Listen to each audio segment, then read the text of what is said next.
High, আমি দিশা। যেমন বলেছিলাম আমার লাইফে ছোট ছোট কিছু গল্প তোমাদের সাথে শেয়ার করব। তো আজকে বানিয়ে নিয়েছিলাম পাটিসাপটা, কারণ কালকে পৌষ সংক্রান্তি। আর বাঙালি হয়ে পৌষ সংক্রান্তিতে পিঠে খাবো না, বানাবো না, সেটা কি হয়? কিন্তু পিঠে বানানোর বড্ড ঝামেলা, সেটা আমি খুব ভালো করেই জানি।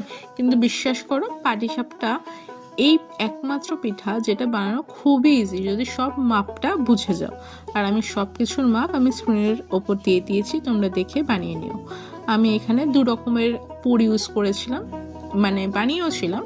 যেটা কিনা একটা কোকোনাট মানে নারকেলের, এবং আর একটা সন্দেশের পুর বানিয়েছিলাম। দুটোতেই আমি গুড় ইউজ করেছিলাম। গুড় আমার খুব ভালো লাগে, চিনির পুর অত একটা না। তো তোমরা চিনিও ইউজ করতে পারো, বাট আমি বলবো গুড়টা বেশি প্রেফার করো, এটা বেশি টেস্টি হয়।